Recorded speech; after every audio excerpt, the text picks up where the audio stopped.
Olá, galerinha, vamos lá reiniciar a parte número 2 da nossa aula, falando sobre o período colonial e toda a estrutura após a colonização portuguesa aqui na América, ok?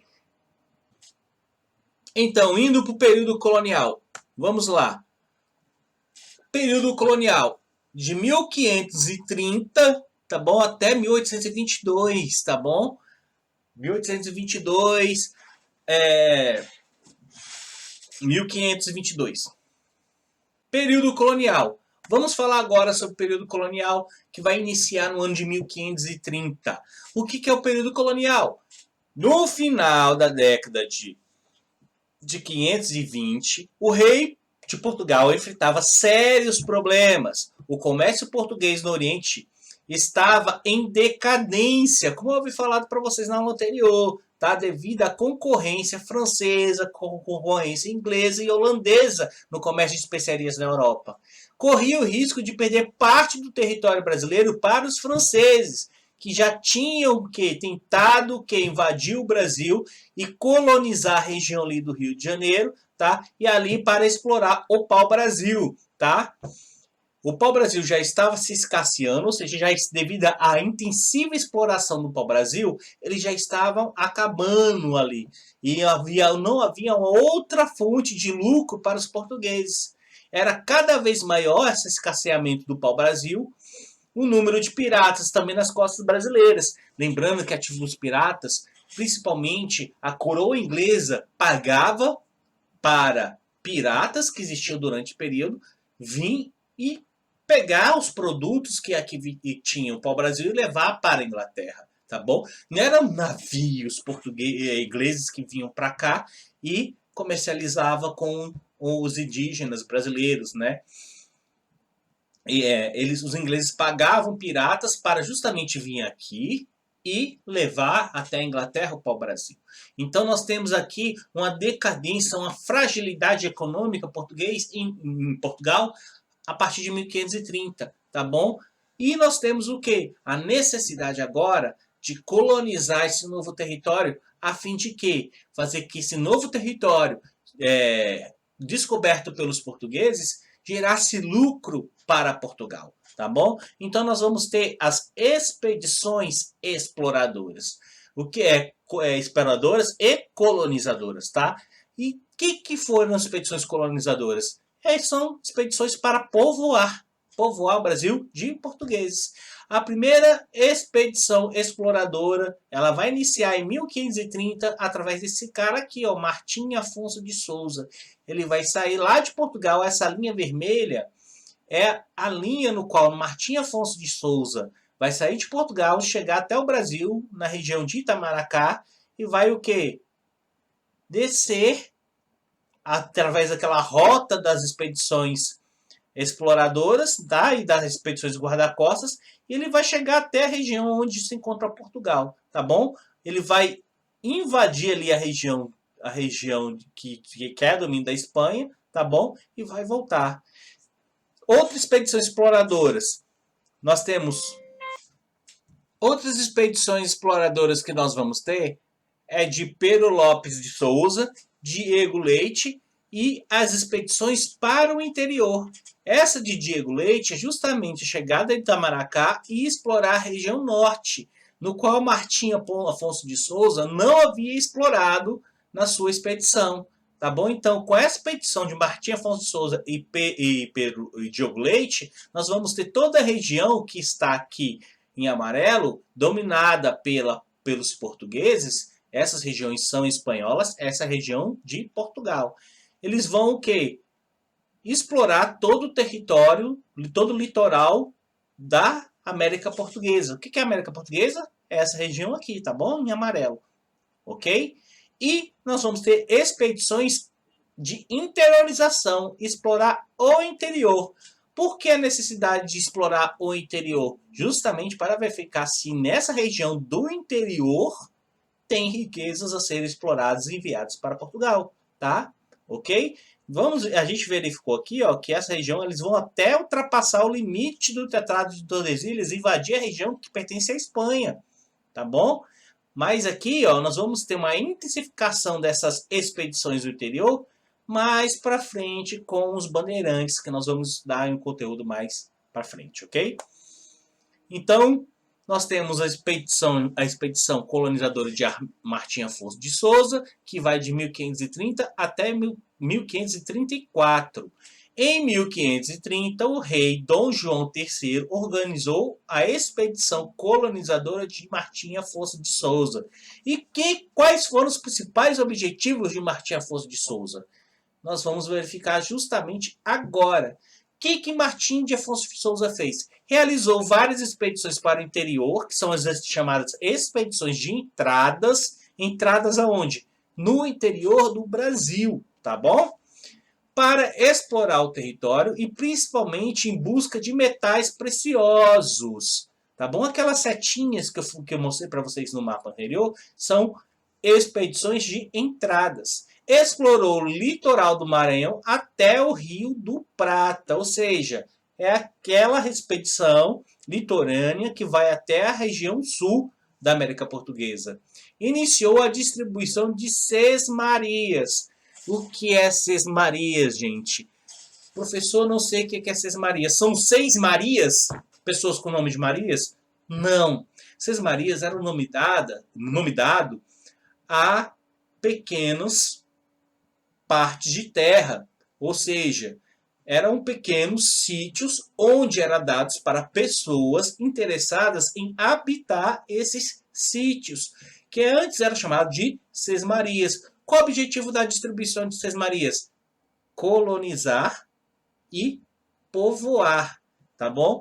Então nós temos uma medida que os portugueses fizeram para incentivar portugueses a sair de Portugal e vir para aqui, para a região da América Espanhola, o que? Dar terras para que eles pudessem explorá-las e produzir e colonizar essa região. Ele vai fundar a Vila de São Vicente, que fica ali do lado ali onde hoje é a cidade de Santos, tá? Onde é situado a cidade de São Vicente, tá bom? Ele vai fundar a Vila de São Vicente, ali na região de São Paulo. Surgiu por iniciativa de particulares a Vila de Santo André, a segunda vila do Brasil, ou seja, quem é a primeira vila do Brasil? Vila de São Vicente. E a segunda vila, que é a Vila de Santo André.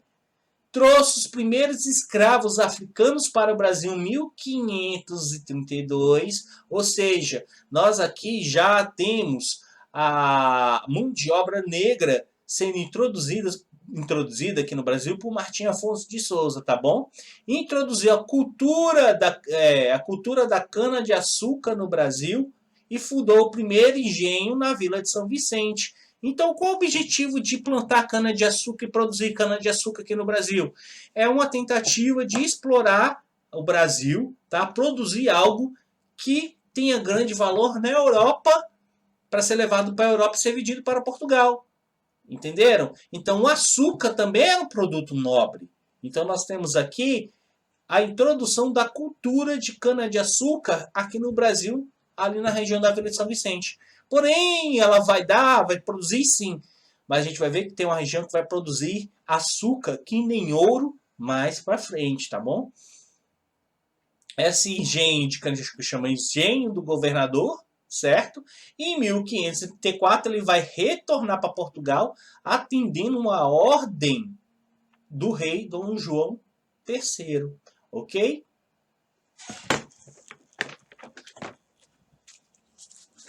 Essas são expedições de Martim Afonso de Souza, tá bom?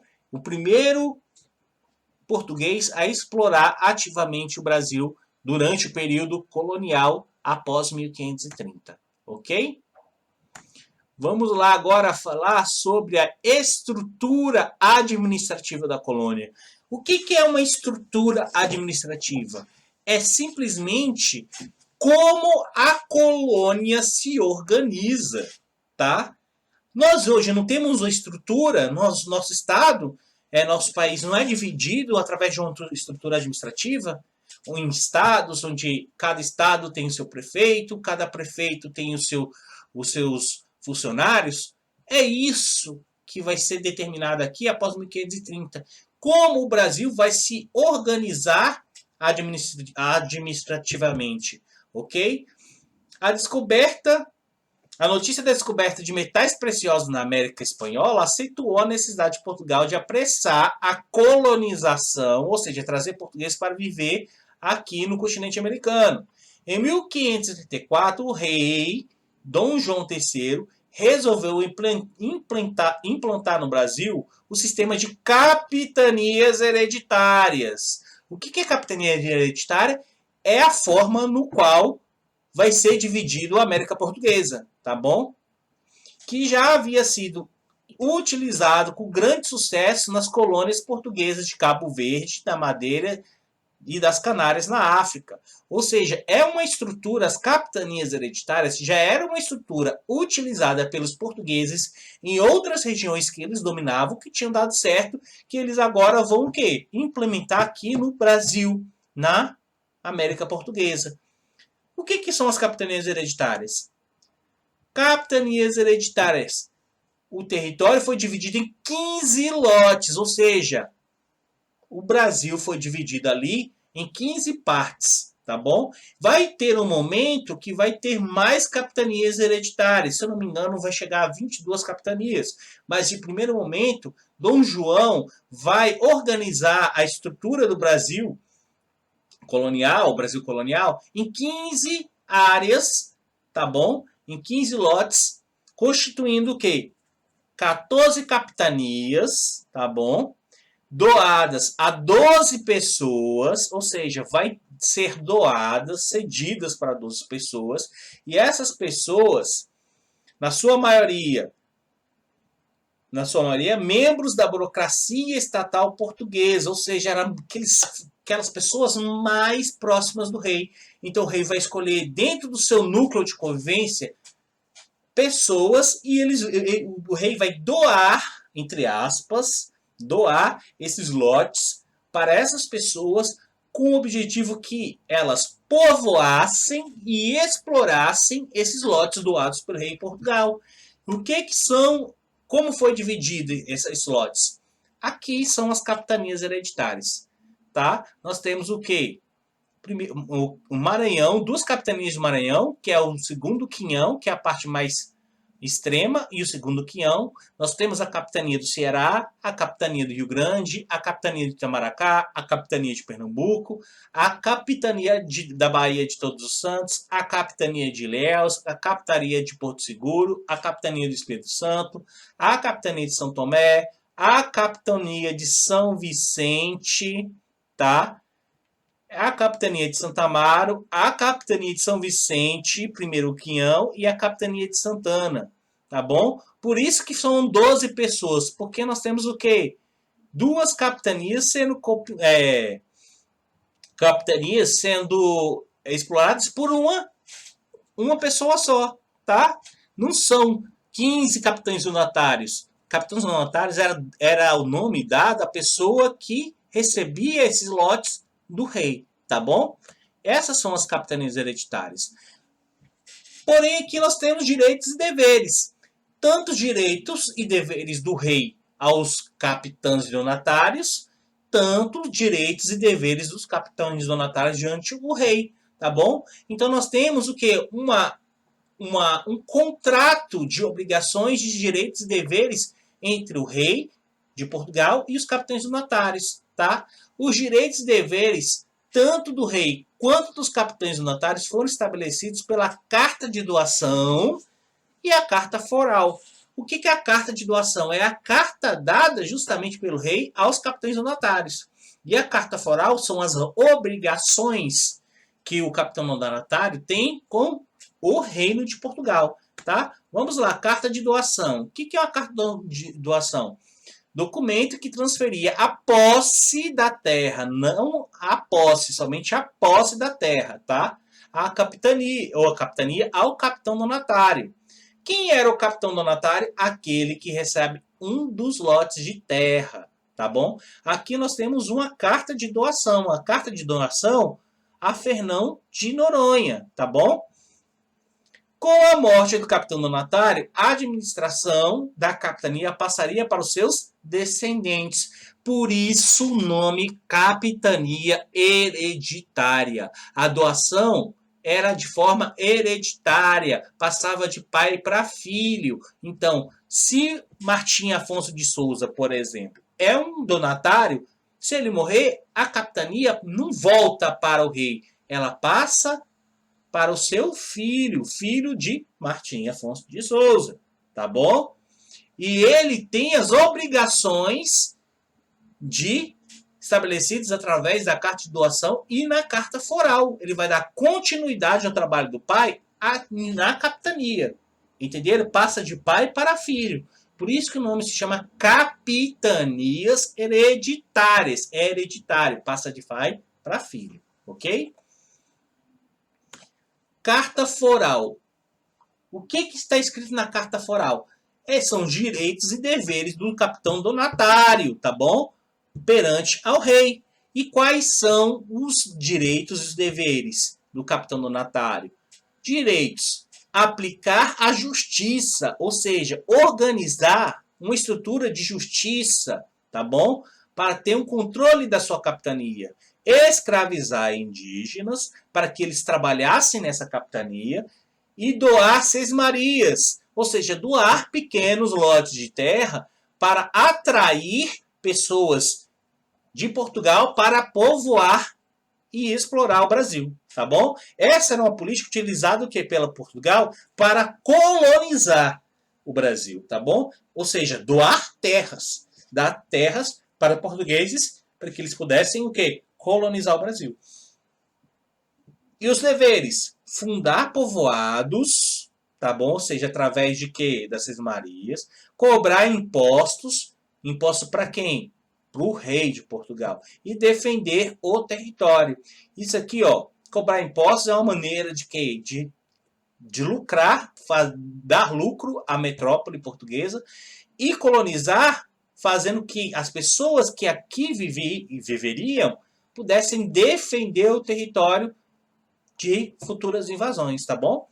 Então, a carta foral é uma carta de direitos e deveres do capitão donatário perante ao rei. O rei tem a obrigação de dar a terra para o capitão donatário e o capitão donatário tem o quê? Tem a obrigação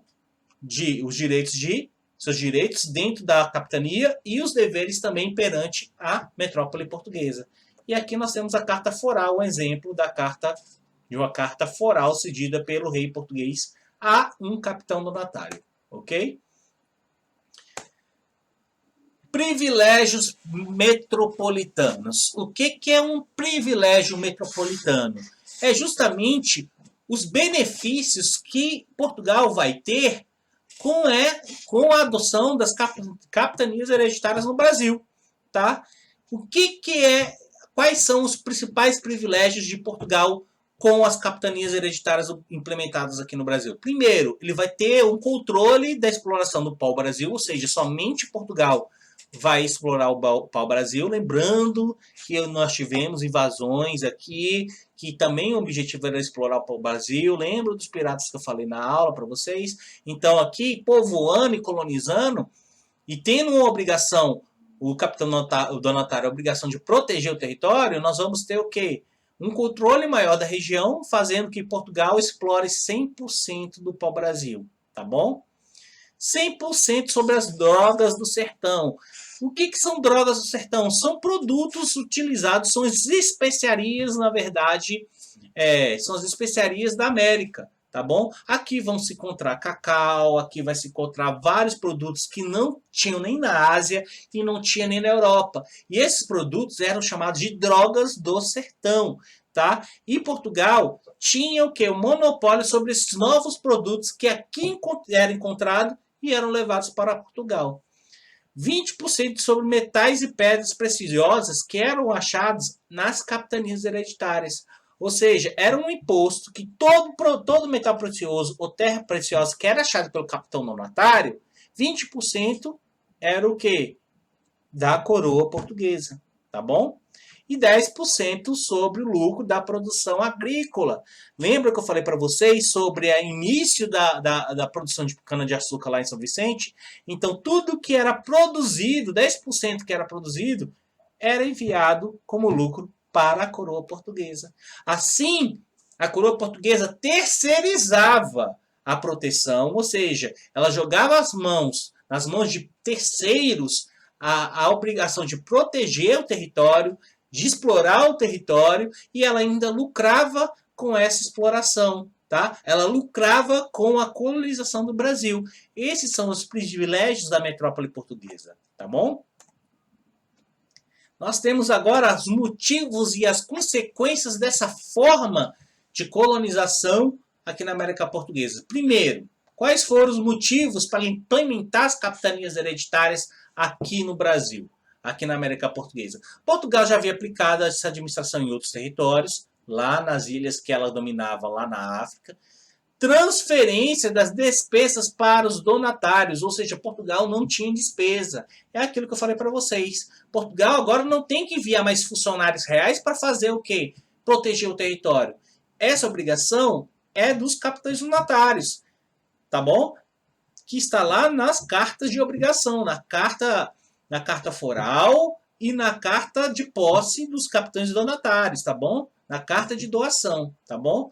E quais foram as consequências que a implementação das capitanias hereditárias tiveram aqui no Brasil? Primeiro, fracasso. Ou seja, se elas tinham dado certo lá nas ilhas africanas, aqui ela não vai dar certo, tá? Faltava, tá? Desculpa aqui, faltava recursos e interesse dos capitães donatários. Ou seja, era muito distante da metrópole, ou seja, a distância das ilhas africanas para Portugal era menor. Então, aqui era muito distante da metrópole. Havia, ainda que os capitães lutassem contra invasões, os invasores ainda tinham mais recursos e acabaram dominando várias capitanias durante esse período, tá? Nós temos exemplo da capitania a capitania do Rio de Janeiro, tá? E os indígenas não aceitavam o processo de escravização e também não aceitavam que novas pessoas chegassem no território e acabavam o quê? Atacando os portugueses. Então os indígenas eram muito ariscos, bravos, guerreiros, tá bom? E não aceitavam facilmente a sua dominação perante os portugueses, ok? Porém, apesar de ser foi fracasso as capitanias hereditárias, houve exceções. A capitania de São Vicente e Pernambuco prosperaram, deram certo. Por quê? Porque havia o quê? Cada capitão donatário tinha o seu método de administrar sua capitania. E aqui, principalmente a capitania de São Vicente, teve uma boa aceitação, por exemplo, dos indígenas, tá bom? A capitania de Pernambuco, ela teve sucesso porque ela também aceitou um outro tipo de mão de obra. Ela não teve os indígenas como principal mão de obra. E ela simplesmente importou outro tipo de mão de obra que nós vamos tratar esse tipo de mão de obra mais para frente, tá bom? Sucesso parcial do ponto de vista político. Fixou as bases da colonização portuguesa em território brasileiro. Porém, aqui é um sucesso que Portugal teve, ou seja, é o início do processo de colonização. Não deu certo na questão de exploração, mas fixar uma base portuguesa aqui, o sistema de capitanias hereditárias, sim, ele teve sucesso. Ele fixou os portugueses aqui no Brasil. Tanto que, quando essas capitanias hereditárias que fracassaram, simplesmente elas não vão, simplesmente eles vão abandonar essas capitanias, os capitães donatários. Simplesmente o rei português vai achar outros capitães donatários para explorar a terra que antes não tinha fracassado e também vai mudar um sistema de administração. Porque esse sistema de administração do Brasil através de capitanias hereditárias é uma maneira descentralizada, ou seja, cada capitão donatário governa a sua capitania do jeito que ele achar melhor, fazendo com que alguns capitães donatários fossem mais brutos, guerreassem contra indígenas, e outros capitães não. Simplesmente usassem do diálogo, da boa convivência com os indígenas, como foi o exemplo de São Vicente. Então, cada capitão donatário tinha sua maneira de governar. Isso vai fazer com que o rei português, vendo essa maneira descentralizada de governo aqui no Brasil, nas capitanias hereditárias, fosse justamente um dos fatores que levaram as capitanias hereditárias ao fracasso. E vendo que as capitanias hereditárias não eram um bom sistema de administração, o que ele vai fazer? Mudar o sistema de administração. E nós vamos ter agora os governos gerais, que é justamente um governo centralizado, sob comando direto de um funcionário de confiança do rei português. Ou seja, Portugal vai escolher pessoas de extrema confiança para governar agora as capitanias, para governar a América Portuguesa, tá bom? As capitanias hereditárias vão deixar de existir? Não, elas vão continuar existindo, os seus capitães donatários vão continuar com suas obrigações e deveres e obrigações estabelecidos na Carta Foral, mas agora eles vão estar subordinados a um governo geral, ou seja, é o representante do rei português aqui na América Portuguesa, tá bom? O rei Dom João III, em 1548, resolveu centralizar a administração, criando o governo geral, cujo dirigente, o governador-geral, possuía autoridade superior aos capitães donatários. Ou seja, os capitães donatários tinham que obedecer o quê? As ordens e determinações do governador-geral. E deveriam ajudá-lo naquilo que necessitassem. A localização dessa nova administração deveria ser a capitania da Bahia, por situar-se no centro do litoral brasileiro. Ou seja, nós temos o quê? Uma criação de uma sede, de uma cidade que vai ser a sede do governo geral, onde os capitães donatários vão estar subordinados a esse governador geral. E aqui, como consequência, gente, da criação aqui na capitania da Bahia ser a sede do governo geral, nós vamos ter o quê? A criação da primeira cidade, da primeira capital, na verdade, do Brasil. Que capital é essa? São Salvador, que hoje é a capital, se chama somente Salvador. Então, a cidade de Salvador, na Bahia, foi a primeira capital do Brasil, ok? Capital do Brasil, colônia, ok? Então, a primeira capital do Brasil é Salvador. E como era a organização do governo geral? Primeiro, nós temos o quê? A criação de cargos, ou seja, o rei Dom João cria o cargo de governador-geral e o governador-geral, quando chega aqui, ele vai criar cargos para auxiliá-lo no seu governo. Quando ele for o governador-geral, ele vai ter que nomear cargos para que ele possa controlar e governar a América Portuguesa, tá bom? E que cargos são esses? São cargos de ouvidor-mor. O que é ouvidor-mor? Representar a justiça. O ouvidor-mor, ele é responsável por julgar tudo aquilo que acontece aqui na América Portuguesa. O provedor-mor é responsável pelas finanças, tá bom? Responsável por arrecadar impostos, recolher impostos, comunicar ao capitão-mor, que era responsável pelo militar, pela defesa, aqueles que cometessem crimes relacionados a finanças, tá bom? Aqueles que não queriam pagar os impostos devidos ao rei português, era o que? O provedor-mor comunicava o capitão-mor, que era o poder militar, que era responsável pela defesa da América Portuguesa, o alcaide-mor, que era responsável por quê? Por escrever tudo aquilo, as leis, escrever as cartas e as determinações, entre outros. Mas a estrutura principal da organização do governo geral, ela se baseia justamente nessas três figuras, no ouvidor-mor, no provedor-mor e no capitão-mor. Na justiça, nas finanças e na defesa. Tá bom? E como funcionava essa estrutura? Governador-geral era a figura maior que governava o Brasil, tá? No Brasil ali no governo geral. Ele tinha os seus auxiliares, que era o provedor-mor, que era o responsável pelas finanças, o ouvidor-mor, que era responsável pela justiça, e o capitão-mor, responsável pela ordem militar aqui, pela defesa, tá bom? O governador-geral também tinha o quê? Que organizar as estruturas das capitanias hereditárias, ou seja, dos capitães donatários, tá bom? Além de governar as capitanias da coroa. Ou seja, lembra quando eu falei para vocês que as capitanias hereditárias vão aumentar? Não somente os capitães donatários vão ter capitanias, a coroa também vai ter capitanias. Então, o governador-geral vai determinar pessoas para governar as capitanias da coroa. Então, vai haver uma mudança. Além de capitães donatários, nós vamos ter capitanias da coroa, tá bom? E dentro dessas estruturas das capitanias hereditárias e das capitanias da coroa, nós temos o quê? A criação de povoados. E esses povoados têm o quê? As câmaras municipais, tá? E as câmaras municipais vão ser os poderes ali dentro daquele povoado, tá bom? Pessoas que vão representar o quê?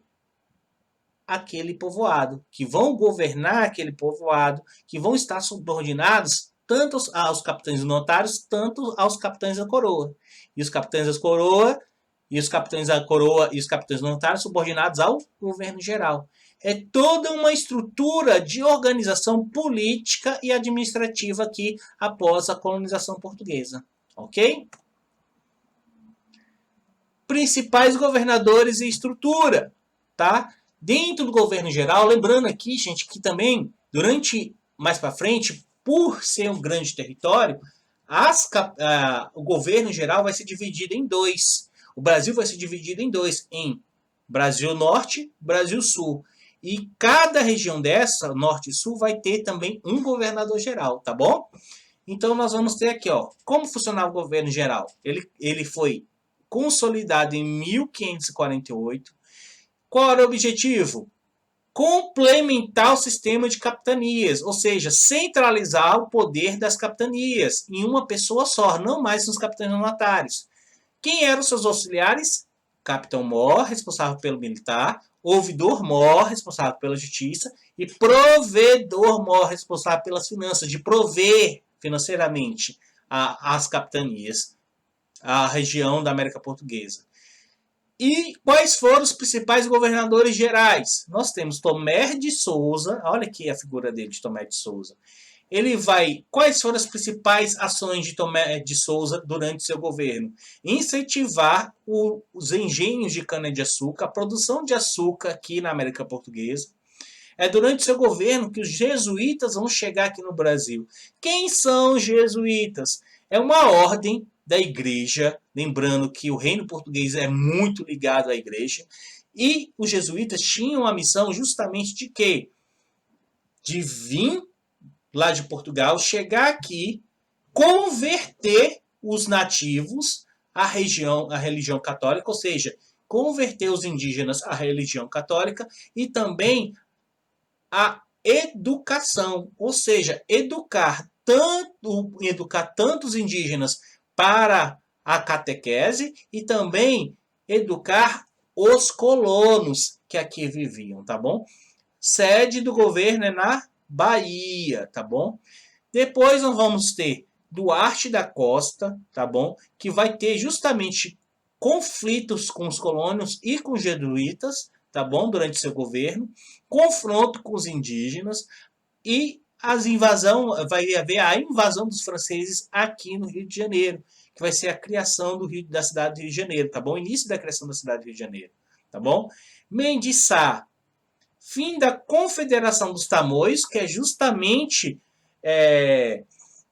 a guerra contra os indígenas ali, mais a região sul, tá? Ele vai justamente pacificar a região sudeste ali, ele vai pacificar os colonos jesuítas, tá bom?